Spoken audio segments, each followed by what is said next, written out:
అమ్మగారండి పాలు. చిచి ఇవాళ ఆదివారం కదా. అయ్యగారండి. Sir good morning sir. Very good morning. కిందండి. ఈ ఇంట్లో సండే వస్తే సంథింగ్ స్పెషల్ అండి. వంటల్లో కాదండి, ఇంటి పద్ధతుల్లో. వాళ్ళు వీళ్ళవుతారో, వీళ్ళు వాళ్ళవుతారో, ఎవరు ఎవరవుతారో మీరే చూడండి. ఈ చంద్రవంశం వారి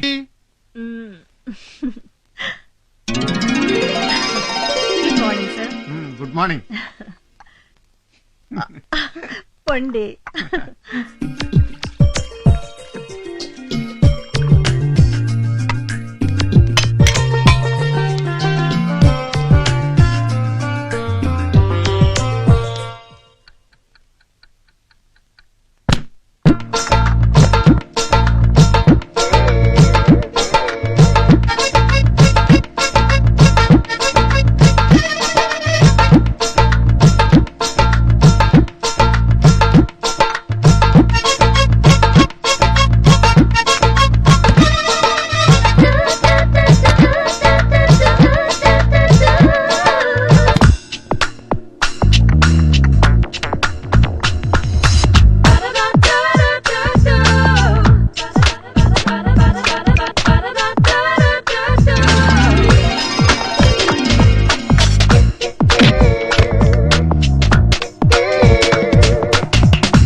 హలో ఎవరీబడీ.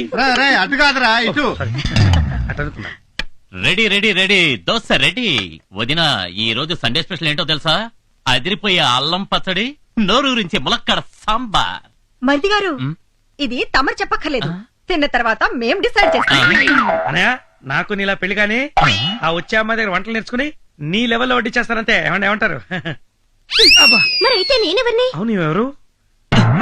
బ్రదర్ నీ అర్థాంగి పెళ్ళై 3 ఏళ్లైంది. బ్రెయిన్ లో ఫిక్స్ చేసుకోరా. అన్నయ్య ఈ చిన్నానికి అన్ని విషయాలు మతి మరుపు గానీ బెడ్రూమ్ లోకి వెళ్తే మాత్రం మామూలుగా. కాస్త ఆగు. నీకు పెళ్లి అయితే గాని బెడ్రూమ్ విషయాలు అర్థం కావు గాని. అన్నయ్య నువ్వు తొందరగా వడ్డీయొచ్చు కదా, నిలబడి చూడపోతే.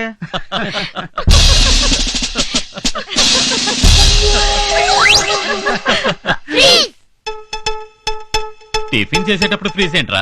ఈరోజు మాకు అసలు విషయం తెలియాలి. ఏంట్రా మీకు వచ్చిన అంత పెద్ద డౌట్? సరే త్వరగా అడగండి, టిఫిన్ చల్లారిపోతుంది. మేము పుట్టినప్పటి నుంచి గమనిస్తున్నాం, సండే వస్తే చాలు డాడీలు మమ్మీలు అయిపోతున్నారు. మమ్మీలేమో కల్ మీద కాలేసుకుని డాడీలు లాక్కొచ్చుంటున్నారు. ఎందుకు? మా డౌట్ క్లియర్ అయ్యే వరకు మనం ఇలాగే ఫ్రీజ్ అయి ఉండాలి. అమ్మో చాలా పెద్ద డౌటే వచ్చిందే.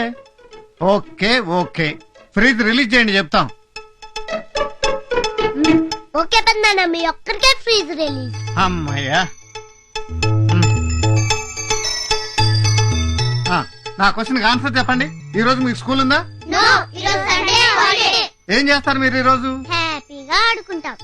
ఈ రోజు సండే కాబట్టి మాకు ఆఫీస్ లేదు, మీకు స్కూల్ లేదు.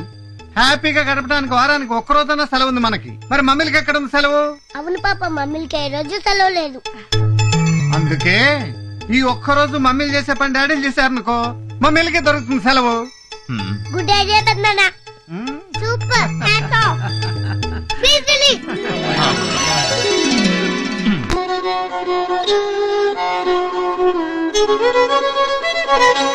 Sir good morning. Good morning sir. Good morning. Hello. Okay, it's all right. Yes. Sir ఇది మనం కొత్తగా లాంచ్ చేయబోయే Chandra TV project report sir. ఇవి మనల్ని అప్రోచ్ చేసిన యాడ్ కంపెనీ వివరాలు సార్. సార్ మన ఈ కొత్త ప్రాజెక్ట్ లో పెట్టుబడి పెట్టడానికి విదేశాల నుంచి కూడా చాలా మంది ఇంట్రెస్ట్ చూపిస్తున్నారు సార్. Very proud. సార్ మనం టీవీ మీడియా లేకంటే వార్త చాలా సెన్సేషన్ క్రియేట్ చేసింది సార్. Is it? 280/140. ఏంటి బీపీ ఎంత పెరిగింది? ఆ ధర్మరాజు వాళ్ళు టీవీ రంగంలో కూడా మనకు పోటీ వస్తున్నారన్న మాట. ఏమిటేమిటి మీతో పోటీయా? ఎంత పెద్ద దోకు. అయ్యగారితో పెట్టుకుంటే కుప్పకూలిపోతారు. మీ అనుభవం ఎక్కడ, బచ్చగాళ్ళు ఎక్కడ?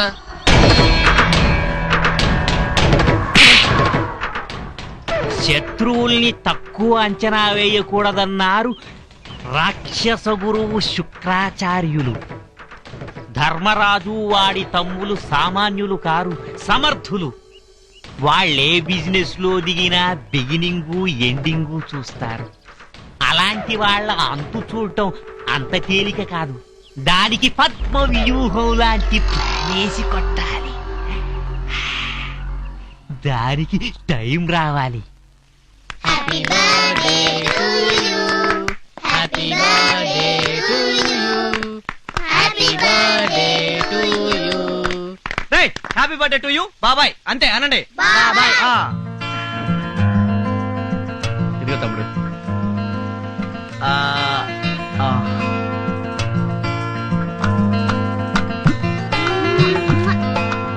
పిల్లలు అందరూ రండి. హరి, నువ్వు కూడా దీపం వెలిగించి నీ మీద మాకున్న ఆశలన్నీ నెరవేరాలని దేవుడికి దండం పెట్టు. రా, తీసుకో.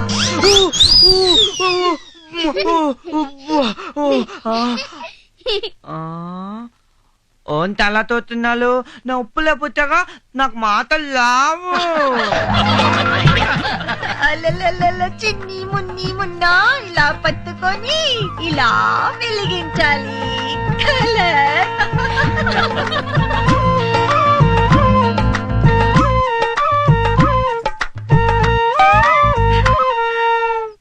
శీఘ్రమేవ కళ్యాణ ప్రాప్తిరస్తు.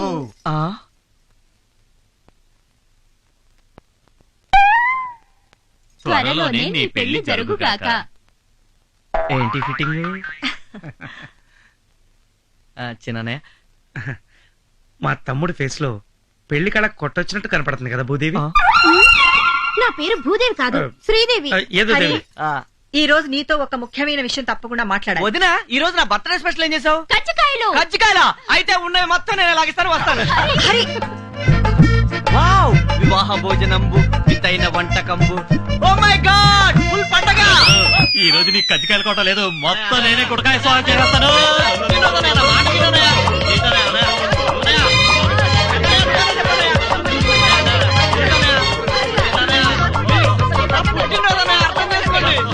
చాలా ఇష్టమైన కజ్జికాయలు, ప్లీజ్. ఏమ్మా, కజ్జికాయలు చూస్తుంటే నోట్లో లాలాజలం ఊరిపోతుందా? అవునన్నయ్య, ప్లీజ్ అన్నయ్య, ఇవ్వన్నయ్య. పెద్దదిన బంగారు చేతులతో చేసిన అన్నయ్య, అమృతంలా ఉంటాయి, ఇవ్వన్నయ్య ఒకటి ప్లీజ్ అన్నయ్య. No no. పెద్దనే నువ్వన్నా చెప్పన్నయ్య. అసలు ఆ కజ్జికాయలు ఎత్తుకెళ్ళమని ప్లాన్ ఇచ్చిందేనేనరా? ఇప్పుడు ఇమ్మని ఎలా చెప్పను? ఓకే, నీకు కజ్జికాయలేగా కావాల్సింది. అవునదినా. నేను అడిగింది నువ్వు చెప్పేస్తే నీకు కావాల్సింది నీకేమని చెప్తాను. అడగండి, చెప్పేస్తాను. Very good. చెప్పేస్తానని కమిట్ అయిపోయాడు కదా హరిశ్చంద్రుడు. అన్న మాట పైన నిలబడతాడు. అడిగేసే వదినా, అడిగేసే. ఓకే, పెళ్లికి అన్ని ఏర్పాట్లు చేశాం కదా, పెళ్లి వద్దని ఎందుకంటున్నావో చెప్పు. అది తర్వాత చెప్తాను కదా. త్వరగా చెప్పరా. ఈ కజ్జికాయలు చూస్తుంటే నా కడుపులో డోలు మోగిపోతోంది. నాకు కూడా అన్నయ్య. నీ కడుపున పడతా. చెప్పాలి. ఆగండి. ఇది ప్రాబ్లం ఏంటో నాకు అర్థమైంది. ఎందుకు వద్దన్నాడు మర్చిపోయి ఉంటాడు పాపం. మర్చిపోయేది మీరు బాబు, నేను కాదు. మరైతే ఎందుకు చెప్పయ్యా బాబు. ఈ రోజు కనుక చెప్పకపోతే ఎవ్వరం ఏమీ తినం. చెప్పేదాకా అందరం నిరాహార దీక్ష చేస్తాం. నయా, ఆ కజ్జికాయలన్నీ ఆయనకి ఇచ్చేసాయి, మొత్తం తినేస్తాడు. మనం ఉపవాసం ఉందాం. అంత మాట అనొద్దుదినా. మరైతే పెళ్ళెందుకు వద్దంటున్నావు చెప్పరా. ఆప్యాయతలతో, అనురాగాలతో, ఆనందాలతో, నవ్వులతో కళకళలాడుతూ ఉండే ఇల్లు ఎప్పటికీ ఇలాగే ఉండాలని, నా పెళ్లితో అవన్నీ దూరం కాకూడదని. అంటే నా పెళ్ళై కొత్త కోళ్ళు ఇంట్లో అడుగు పెడితే మనందరికీ మనశ్శాంతి లేకుండా పోతుందంటానే. కష్టాలు కన్నీళ్లు ఆ అమ్మాయితో పాటే కాపురానికి వచ్చేస్తాయట. మనందరూ దూరం అయిపోతా ఉంటానయ్య. అందుకే మిమ్మల్ని అందరినీ వదిలి నేను ఉండలేనన్నయ్య. పిల్లల్ని వదిలిని మిమ్మల్ని అందరినీ వదిలి నేను భరించలేనన్నయ్య. అందుకే నాకు ఈ పెళ్ళక్కర్లేదు.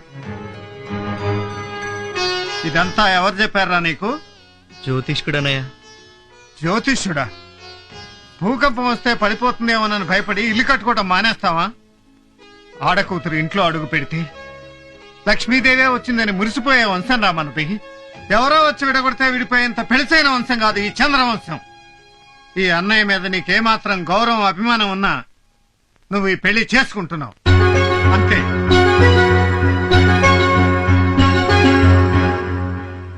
అలాగే అన్నయ్య. తమ్ముడు, అన్నయ్య